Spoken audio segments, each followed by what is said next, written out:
진리를 가로막는다면 어떻게 될까요?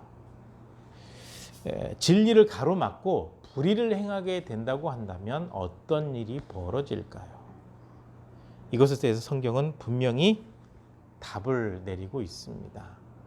경건하지 않은 사람, 진리를 가로막고 경건하지 않게 사는 사람, 불의를 행하는 사람, 이 사람들에 대해서 하나님께서 진노를 내리신다라고 성경은 분명히 답을 제시해주고 있습니다. 그래서 하나님의 진노이기 때문에 하늘에서부터 내리는 거고, 이 진노는 잘못에 대한 형벌로 주어지는 하나님의 진노다라고 분명히 말씀하셨고, 이 진노는 하나님께서 이미 보이셨다라고 말씀하고 있습니다. 구약의 말씀들 보게 되면 하나님의 수많은 진노가 등장하고 있거든요. 그중에 대표적으로 소돔과 고모라와 아드마와 스보임이 받았던 그 진노를 아실 겁니다. 완전히 심판해서 없애버리셨죠. 그 진노를 내리셨고요. 그 다음에 이스라엘 백성들을 이집트 땅에서 나오게 하실 때 10가지 재앙을 그 땅에 내리셨던 사실을 기억하실 겁니다. 순차적으로 10가지 재앙을 내리셨죠. 하나님의 진노를 쏟아 부으신 겁니다. 그리고 이스라엘 백성들이 하나님의 말씀을 지키지 않고 하나님을 떠나고 우상을 숭배할 때 남북으로 나눠지게 하셨고, 북이스라엘, 남쪽 유다를 순차적으로 멸망하게 하시는 진노를 하나님께서 보여주셨습니다. 성경의 역사를 보게 되면 하나님의 진노 내리심이 분명히 드러나고 있거든요. 이 모든 진노는 하나님께서 보이셨고, 바로 이런 방식의 진노와 심판이 하나님으로부터 내리게 된다라고 말씀하면서 진리를 거스르지 말고 불의를 행하지 말고 악하게 살지 않도록 하라. 이 바울 사도는 구약의 역사를 너무나도 잘 알고 있기 때문에 지금 로마의 편지를 보내면서 또 오늘 이 편지를 읽고 있는 우리들에게 이 중요한 사실을 알려주고 있는 것입니다. 그런데 문제는 뭐냐면, 하나님이 얼마나 능력이 많으신지, 하나님께서 진노하시면 어떤 일이 벌어지는지 정확히 이해를 가지고 있는 사람들이 별로 없어요. 하나님을 무서워하지 않는다라는 거죠. 여호와를 경외하는 것이 지혜의 근본이다라고 분명히 잠언을 통해서 말씀하셨는데, 하나님을 경외하는 사람들이 많지 않아요. 두려워하지 않는다라는 겁니다. 하나님은 마치 안 계신 것처럼 살아요. 입술로는 하나님 사랑한다고 하는데 삶이나 어떤 열매를 보게 되면 하나님이 없는 것처럼 산다는 거죠. 보이지 않으니까 안 계신 것처럼 생각하고 그저 입술에 있는 믿음의 고백으로만 끝나버리게 되죠. 굉장히 위험합니다. 왜냐하면 분명한 것은 하나님께서 모든 만물을 창조하셨고, 그 다음에 모든 역사를 통해서 하나님의 전능하심과 능력과 하나님의 신성을 다 나타내 보여주셨기 때문에 그래요. 하나님은 살아계신 하나님, 역사하시는 하나님, 분명히 지금도 우리의 모든 삶을 살피시는 하나님이시거든요. 그런데 조금 잘못했는데 아무런 일이 벌어지지 않으니까 하나님을 무시해요. 흔한 말로 개무시라고 하죠. 완전히 무시한다. 하나님 없는 것처럼 산다는 거죠. 그런 일이 지금 우리 가운데 벌어지고 있습니다. 그런데 분명한 것은 이 땅을 창조하신 분이 하나님이시고, 모든 역사를 주관하시는 분이 하나님이시고, 진리를 거스르는 자들에게 진노하신 분이 하나님이시고, 하나님의 말씀대로 살아가는 모든 사람들에게 복을 더하시는 분이 바로 하나님이시라는 거죠. 우리 아버지. 바로 이 하나님께서 우리에게 주신 가이드라인이 뭐냐? 바로 진리라는 거예요. 하나님의 백성이 어떻게 살아가야 될 것인가? 가이드라인을 딱 제시하고 계신다라는 거죠. 이 진리죠. 이 진리 가운데 거하는 것이 굉장히 중요합니다. 그런데 이 진리를 가로막거나 전하지 못하게 하거나 왜곡시키게 된다고 한다면 그것은 성령을 회방하는 죄, 하나님의 역사를 회방하는 죄가 되기 때문에 영원히 용서받지 못합니다. 핵심은 뭐냐? 모든 믿는 사람들은 진리 가운데 거해야 됩니다. 세상의 모든 사람들이 진리 가운데로 돌아와야 구원을 받고 영원한 생명을 누릴 수가 있는 것입니다. 하나님께서 정해 놓으셨기 때문이시죠. 분명히 정해 놓으셨습니다. 그리고 이렇게 정해놓으시고 우리 가운데 역사하시는 하나님을 우리가 알아야 돼요. 하나님을 안다라고 할 때 이 안다는 단어는 사귄다, 지식을 갖는다, 경험한다라는 거죠. 하나님에 대한 경험, 바로 이것이 이제 간증이 되죠. 신앙의 경험이죠. 그러니까 하나님을 안다라고 할 때 영적인, 신앙적인 경험을 해야 된다라는 의미로 반드시 연결이 됩니다. 그래서 신앙에서 경험은 대단히 중요해요. 근데 이 경험이 딱 한 가지로만 규정할 수는 없습니다. 아주 다양하거든요. 그러니까 하나님께서 그 사람의 믿음의 수준에 맞게 만나주시는 거예요. 기적을 봐야만 믿는 사람에게는 기적을 보여주시는 거고, 기도응답이 이루어지는 것들을 이게 차곡차곡 쌓아야 믿음이 생기는 사람들에게는 모든 기도에 하나님의 때의 방법으로 응답하시면서 보여주시는 거고, 음성을 들어야 믿는 사람들에게는 음성을 들려주시고, 봐야 믿는 사람들에게는 환상으로 보여주기도 하시고, 천국을 봐야 믿는 사람들에게는 천국으로 데려가서 천국을 보여주기도 하시고, 그렇지 않고 말씀을 통해서 믿는 사람이면 하나님의 말씀을 공부할 때 마음의 뜨거운 역사 가운데 확신을 더하시고, 그러니까 하나님 만나는 경험은 굉장히 다양하기 때문에 일반화시킬 수는 없습니다. 내가 만난 것이 옳다라고 주장하게 되면 마치 장님 코끼리 만지는 것과 똑같아요. 다리를 만져놓고 코끼리는 기둥처럼 생겼다. 코를 만져놓고 흐물흐물한데 뭐 뜨거운 김이 나온다. 귀를 만져놓고 이 뭐 무슨 장판 같다. 이렇게 표현하게 된다고 한다면 코끼리를 제대로 본 게 아니잖아요. 하나님 경험도 마찬가지입니다. 각 사람의 믿음과 상황과 형편에 맞게 하나님께서 만나주시기 때문에 하나님에 대한 경험은 굉장히 다양해요. 그런데 중요한 것은 하나님에 대한 경험, 믿음의 경험, 구원의 확신을 갖게 된 경험이 우리 가운데 분명히 있어야 되는 겁니다. 그리고 이 확신을 갖고 이 경험을 가지고 있는 사람은 하나님을 영화롭게, 하나님께 영광 돌리는, 즉 하나님의 이름을 영광스럽게 하는 그 일을 하고 살아야 된다는 거죠. 모든 인생의 목적이 뭐냐? 하나님을 찬송하고 하나님께 영광 돌리는 거예요. 이게 굉장히 중요하거든요. 그래서 하나님께 영광 돌리고 그 다음에 감사하는 삶을 당연히 살아야죠.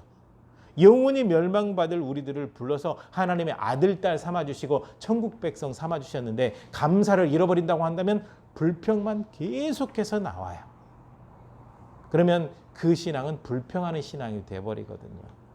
그래서 하나님께 영광 돌리는 삶, 감사하는 삶이 정말 중요하다는 거죠. 그리고 이런 삶을 살아가지 않게 되면 허망해지고 마음이 무너지게 되고 사람의 생각에 사로잡히게 되고 그러다 점점 하나님과 멀어지게 되는데 대표적으로 유대인들이 그렇게 살았습니다. 처음에 선택받았을 때, 그리고 이집트에서 하나님의 놀라운 구원의 역사를 체험했을 때, 홍해를 건너게 되었을 때, 신의 앞에서 하나님 만나게 되었을 때, 그들은 나름대로 신앙의 고백을 가지고 있었고 하나님에 대해서 경외하는 마음, 두려워하는 마음, 하나님 존재하심에 대한 분명한 믿음을 가지고 있었습니다. 그리고 가나안 땅에 들어가 정복할 때에도 하나님의 역사하심을 분명히 눈으로 지켜봤습니다. 그런데 시간이 점점 지나게 되니까 하나님 잊어버리게 되고 하나님 말씀 떠나게 되고 우상을 섬기고 하나님 버리고 하나님 말씀과는 반대되는 삶을 살아가게 되죠. 그 결과 심판받게 되었습니다. 그래서 하나님이 마치 없는 것처럼 살아가는 삶이 바로 교만한 삶이죠. 교만한 삶의 모습이죠. 이 교만은 결국 하나님을 대적하게 되는 겁니다. 생각이 어두워지고 마음으로부터 하나님과 점점 멀어지게 되고 하나님의 말씀과 동행하는 삶이 되지 않다 보니까 교만해지는 거죠. 즉 자기 생각에 사로잡혀서 하나님을 대적하게 되는 것입니다. 그래서 하나님의 뜻 가운데 이렇게 경험을 가지고 있는 사람이 하나님께 영광 돌리는 삶, 감사하는 삶, 하나님과 동행하는 삶을 살아가지 않을 때 이렇게 되더라 라는 거죠. 오늘 그 말씀이 바울 사도가 기록한 이 편지 속에 기록이 되어 있습니다. 하나님께서 원하시는 진리대로 살지 아니하고 자기 마음의 생각대로 살게 되니까 이런 일이 벌어지게 되더라라는 거죠. 하나님께서 원하시는 뜻을 버리고 자기 생각으로 들어가는 겁니다. 사람의 생각으로 들어가는 겁니다. 사람의 방법으로 사는 거죠. 하나님의 뜻과 상관이 없는 사람 중심의 삶, 그것이 이루어지게 되었다라는 거죠. 그래서 이 본 말씀을 통해서 바로 육체적인 삶이, 하나님 떠나 있는 육체적인 삶이 무엇이냐라는 거하고 하나님을 떠나 있는 사람의 마음속 생각과 행동이 무엇이냐 둘로 나눠서 이 오늘 본문 말씀에서 바울 사도가 설명을 하고 있습니다. 첫 번째 거요. 육체적인 삶에 대해서 얘기하고 있습니다. 하나님을 떠나 있는 육체적인 삶의 대표적인 모습이 동성애다라고 얘기를 하고 있죠. 로마로 보낸 편지죠. 로마 지역이 이 성적으로 타락한 거는 아마 역사를 제대로 공부하지 않은 사람은 잘 모를 겁니다. 이 대중 목욕탕이 많이 발달돼 있잖아요. 근데 역사적 기록에 의하면 혼탕이라 그래요. 남녀가 같이 있는 혼탕이라 그래요. 그런 게 있고 남자와 여자의 이런 사랑 나눔은 별로 이제 재미가 없어지다 보니까 남자와 여자와 여자. 대표적으로 아마 폼페이라고 하는 도시가 기억이 날 겁니다. 이 폼페이라고 하는 도시가 동성애로 굉장히 이렇게 문란했던 도시거든요. 그러니까 로마가 처해 있는 상황을 보게 되면 그런 것들이 일반화되어 있기 때문에 바울 사도가 이 편지를 쓸 때 그 내용을 담지 않을 수가 없었죠. 그래서 하나님을 떠나 있고 자기 마음대로 사는 삶, 육체적인 삶 가운데 대표적인 게 무엇이냐? 동성애라는 겁니다. 여자가 순리대로라고 하면 하나님의 말씀대로 하나님께서 정하신 뜻대로라고 해석이 되어지는데 여자들이 하나님께서 정하신 뜻대로 결혼을 하게 되고 사랑을 나눈다고 한다면 남자를 만나야 정상인 건데 여자들이 여자를 만나게 돼요. 레즈비언이라고 얘기를 하죠. 그래서 여자가 여자로 더불어 부끄러운 일을 한다라는 거죠. 그리고 남자들도 똑같이 순리, 하나님께서 정하신 그 삶을 버리고 정해오신 모든 뜻을 버리고 거역하고 동성애에 빠졌다라는 거죠. 남자가 남자로 더불어 게이라고 이야기를 합니다. 이런 것들이 전개되고 있다는 거죠. 이것은 하나님의 말씀과 상관이 없는 하나님께서 정하신 뜻에서 벗어나는 삶이다라고 바울 사도가 분명히 이야기를 하고 있습니다. 이것은 부끄러운 겁니다. 부끄러운 거죠. 결혼을 떠나 있는 남자와 여자의 성도 부끄러운 거지만 여자가 여자로 남자와 남자로 이 자체도 굉장히 부끄러운 일입니다. 잘못되었다라는 거죠. 그런데 신학교에서 지금 무지개 운동이 전개가 되고 있거든요. 이 무지개 운동의 취지를 봤더니 동성애를 지지하는 운동입니다. 동성애를 지지해요.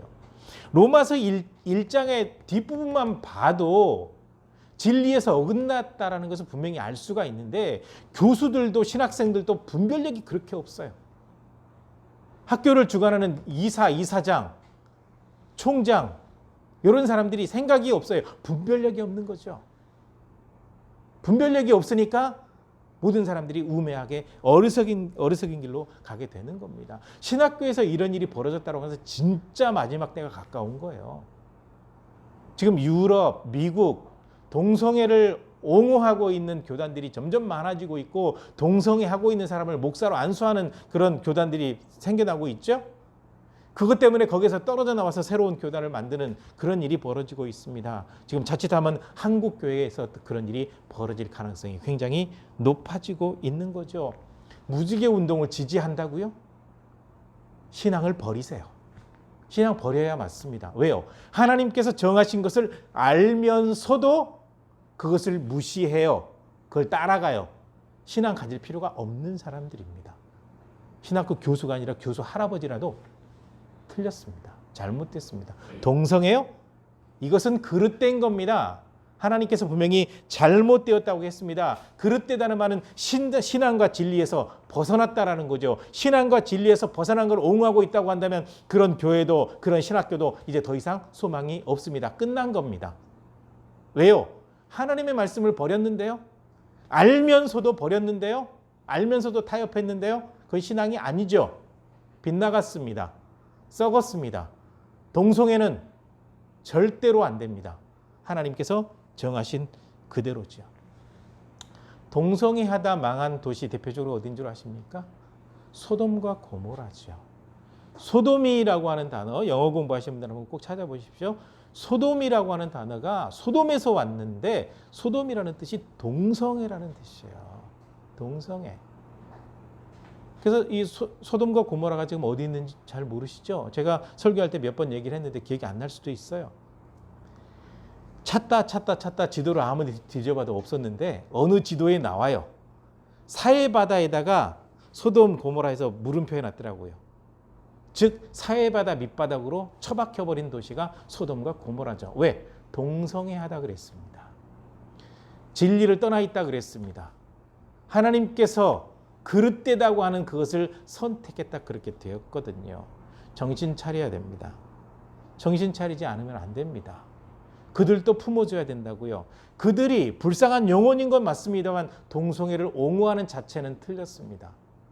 그들의 죄악성을 불쌍히 여기는 건 좋지만 동성애를 옹호하고 지지하는 것은 잘못되었습니다. 구별할 줄 알아야 돼요. 그렇게 분별력이 없으면 그만두세요. 그래야 맞습니다. 성경은 분명히 하나님의 뜻을 우리에게 전해주고 있습니다. 동성애는 반드시 하나님의 심판이 있어요. 그 인류 역사를 연구했던 거 제가 이거 여러 차례 뭐 강의할 때도 쓰고 하는 얘기인데요. 인류 역사가 가장 번성했을 때와 망하는 시기에 대해서 연구를 했는데 어떤 분이 좀 특이하게 연구를 했어요. 도덕적인 부분에서 어떤 것이 있었을까라고 쭉 연구를 해봤더니 성적으로 가장 깨끗할 때 문명이 가장 발달되어 있고 성적으로 타락하면서 그 문명이 멸망하더라라는 역사적인 연구도 있어요. 하나님께서는 이렇게 그릇된 길로 가는 것을 내버려 두지 않으시기 때문에 정신 차리지 않으면 안 됩니다. 그 다음에 이어서 바울 사도는 하나님으로부터 점점점 멀어진 사람들의 마음 상태와 행동에 대해서도 언급을 하고 있습니다. 하나님과 점점점 멀어지다 보니까 법과 정의를 지키지 않아요. 그 다음에 굉장히 사악해져요. 마음이 악해진단 말이죠. 그 다음에 욕심을 부리고 악한 의도를 가지고 다른 사람들을 공격하거나 해를 끼쳐요. 이런 일들이 벌어진다라는 거죠. 교회 안에서 이런 일이 발생하고 있다라는 겁니다.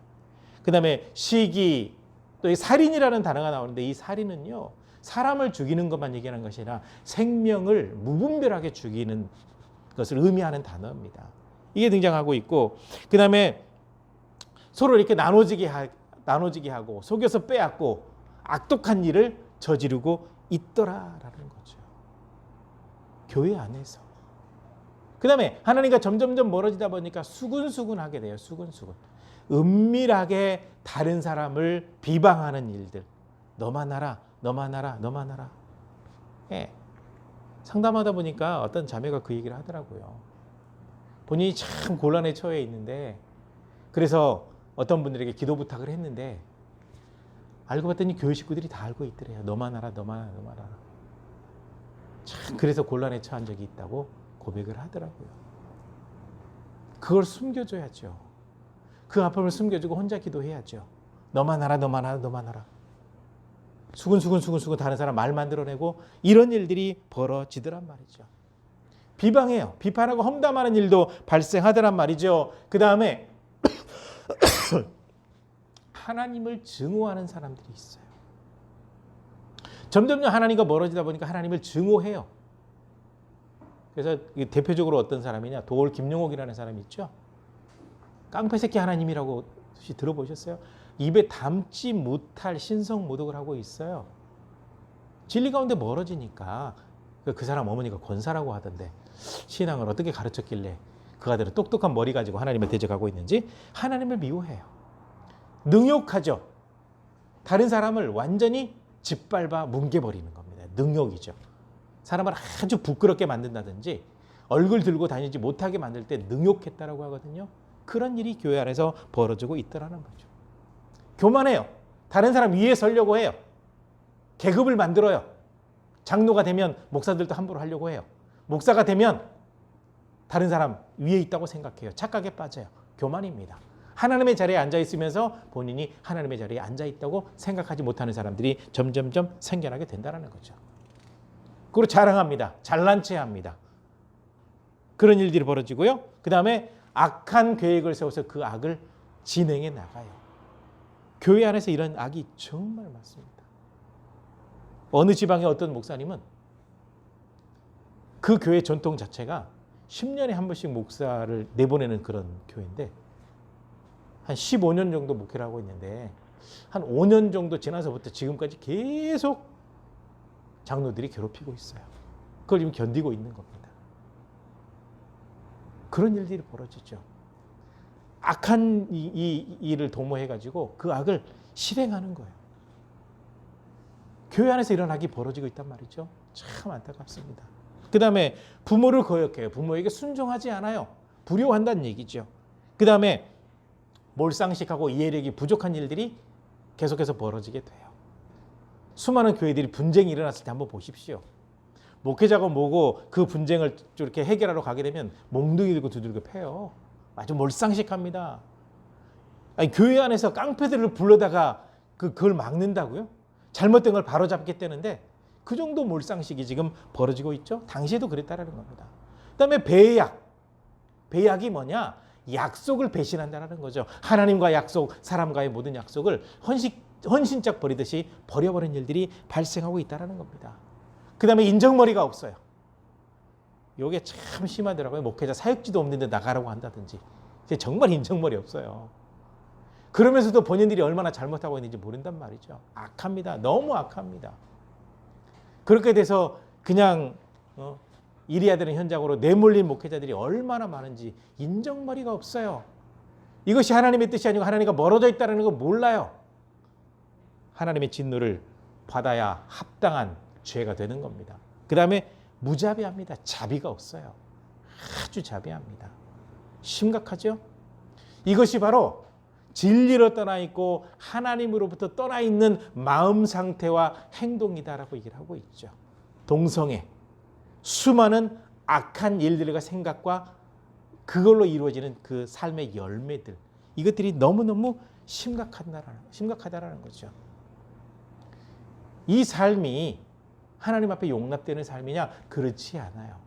이러한 삶을 살아갈 때 이러한 삶의 결과는 사형에 해당된다라고 바울 사도가 기록하고 있죠. 여기서 이 사형은 영원한 죽음을 얘기하고 있습니다. 지옥의 형벌을 얘기하고 있습니다. 죄로 인해서 받는 하나님의 심판을 얘기하고 있습니다. 하나님 앞에 심판받는다는 사실을 알면서도 지금 당장 심판이 이루어지지 않으니까 그 삶을 살아가고 있더라. 바울 사도가 얼마나 답답했겠습니까? 한국 교회를 보는 하나님의 그 마음은 얼마나 답답하고 아프시겠습니까? 로마 지역, 그 지역에서만 벌어지는 일이 아니고 지금 한국 교회에서도 벌어지고 있습니다. 세상의 교회 안에서, 아니 그보다는 목회자를 양성하는 신학교에서 동성애를 옹호하다니요. 하나님의 사랑에 대해서 얘기하고 있는 교회 안에서 수많은 악이 만들어지고 분쟁이 만들어지고 무자비한 일이 발생하게 되고 정말 그 악한 일이 발생하다니요. 말도 안 되는 일이 심각하게 벌어지고 있습니다. 그래서 하나님께서 정하신 것이 무엇이냐? 너희가 내가 정해놓은 진리대로 살지 아니하면 너희에게 심판이 있을 것이다. 하나님께서 정해놓으신 거죠. 이걸 정해놓은 거 알면서도 사랑이 많으신 하나님이 설마, 참 말도 안 되는 얘기죠. 하나님의 사랑은 무조건 용서라고 생각을 하시죠? 그렇지 않습니다. 이 사랑에는 징계가 있습니다. 잘못된 건 잘못됐다고 얘기할 때 그것이 사랑인 거죠. 무조건 덮어주게 되면 큰일 나는 거죠. 자녀를 양육할 때도 마찬가지입니다. 무조건 용납하게 되면 개망난이가 되는 거예요. 아마 개망난이처럼 사는 사람들 많이 봤을 겁니다. 어렸을 때부터 오냐오냐해서 기른 사람들이 대체적으로 그래요. 잘못된 건 잘못됐고 잘한 건 잘했다라고 칭찬하고 잘못된 건 잘못됐다라고 바로 잡을 때 성장하는 거죠. 신앙도 마찬가지입니다. 잘된 것은 잘되고 올바른 걸 올바른 거다고 얘기하고 잘못된 것은 잘못되었다라고 얘기를 해야죠. 그것까지 다 받아주는 것이 사랑이 아닌가요? 사랑이 아니죠. 그것은요. 방임이죠. 방임. 제대로 돌보지 않은 건 방임이죠. 교회 안에서 영적으로 말씀으로 제대로 가르치지도 않고 방임하면서 이것이 하나님의 사랑입니다. 하나님께서는 그렇게 말씀하지 않으셨기 때문에 분별해야 되는 거죠. 그렇게 사는 삶에 대해서 하나님께서는 심판을 말씀하셨다고 한다면 이것은 아니다라고 얘기할 수 있어야죠. 근데 어떻게 된 것이 이것이 아니다라고 얘기하는 사람은 징계를 받고 이것이 잘못된 것이 옳다라고 얘기하는 사람은 인정을 받는 사회가 돼가고 있습니까? 그런 신학교가 돼가고 있습니까? 그런 교회가 돼가고 있습니까? 그건 심각한 거죠. 그래서 하나님께서 이렇게 말씀하시는 겁니다. 이스라엘 백성들을 너무너무 사랑해서 그들에게 바른 진리, 올바로 살아야 될 길을 가르쳐주고 그렇게 살도록 계속해서 가르쳤고 잘못되니까 선지자들을 보내서 야단치고 바로잡으려고 수없이 애를 썼지만 그들이 말을 듣지 않아서 내버려 두었다. 그들이 잘해서 내버려 둔 것이 아니라 그냥 그들의 생각대로 타락하게 내버려 두었다라는 거죠. 그리고 보여주신 게 무엇이냐? 하나님의 때, 하나님의 시간이 되니까 심판하신 거예요. 이런 하나님이시거든요. 지금 교회가 잘못되고 있는데 하나님의 음성이 안 들리고 진노가 없으니까 지금 대단히 착각에 빠져 있죠. 하나님께서 그렇게 내버려 두시고 나중에 심판하시는 겁니다. 물론 신실하게 말씀 전하는 목회자들과 신실한 신앙인들을 통해서 바로 잡도록 성령께서 역사하고 계세요. 그러나 그럼에도 불구하고 거역하는 사람들은 그냥 내버려 두신단 말이죠. 그런 다음에 심판하신다라는 거죠. 핵심은 뭐냐? 하나님께서는 정해놓은 진리대로 반드시 심판하시고 진리대로 사는 사람들에게는 하나님의 복을 더하신다라고 분명히 말씀하고 계십니다. 우리가 한 가지 주의해야 됩니다. 침묵하고 계시니까 아무 일이 없겠지. 하나님께서 아무 말씀 안 하시고 아무런 진노도 안 내리시니까 아무 일 없겠지. 이런 착각에 빠져 있었던 유대인들이 망했어요. 오늘 우리 신앙인들이 이런 착각에 빠져 있게 되면 결국 멸망길로 갈 수밖에 없습니다. 하나님께서 너무 타락해서 붙잡으려고 해도 안 되면 내버려 두신단 말이에요. 그게 구약의 역사죠. 오늘도 마찬가지죠. 이미 정해놓으신 것은 이미 심판이거든요. 사형이거든요. 사형. 하나님의 형벌. 이것이 이미 정해져 있다라는 겁니다. 그러므로 적어도 하나님의 백성이고 하나님의 백성을 이끌어가는 목회자고 하나님의 말씀을 배우고 또 신학을 공부해서 목회자가 되려고 하는 신학생들이라고 한다면 자기 마음대로 사는 삶을 선택하지 않아야 됩니다. 하나님의 뜻대로 사는 삶을 선택해야지 내 마음대로 사는 삶을 선택하면 안 된다라는 거죠. 내 마음대로 사는 삶을 선택하는 순간 하나님을 무시하고 진리를 무시하고 내 생각대로 진리를 마음껏 해석해서 적용해 버린다라는 거죠. 그렇게 될 때 하나님과 멀어지게 되고 그렇게 될 때 결국 하나님의 심판을 받을 수밖에 없다라고 성경을 통해서 하나님께서 우리에게 분명히 말씀하시는 겁니다. 그래서 우리가 지금 해야 될 것이 무엇이냐? 진리대로 살아야 된다는 거죠. 하나님의 은혜를 누리는 방법. 마지막 때 하나님 앞에 섰을 때 부끄러움이 없이 설 수 있는 방법 가운데 하나가 무엇이냐? 진리를 알고 진리대로 살아가고 하나님께서 정해놓으신 순리대로 순종하는 삶을 살아야 된다는 겁니다. 그렇게 될 때 하나님 앞에 바르게 설 수 있는 거죠. 로마 교회가 있는 로마가 너무나도 타락해 있기 때문에 그런 삶을 버리지 아니하면 절대로 신앙적으로 바르게 설 수 없다라고 바울 사도가 가르쳤고 오늘 이 시대를 살고 있는 사람들이 너무 잘못된 방향으로 가고 있기 때문에 그것을 바로 잡아야만 하나님 앞에 올바로 설 수 있다라고 이 로마서를 통해서 우리에게 말씀을 하고 있는 겁니다. 그러므로 우리의 뜻, 우리의 생각이 아니라 하나님의 뜻, 진리에 초점 맞춰 살아가는 삶, 하나님의 은혜 가운데 거하는 삶, 그런 삶이 될 수 있도록 영적으로 깨어있고 말씀으로 무장하고 진리가 무엇인지를 분명히 알아야 돼요. 그러는 가운데 진리 따라 살아가는 거룩한 성도들이 되시기를 주님의 이름으로 간절히 부탁을 드립니다. 기도하시겠습니다.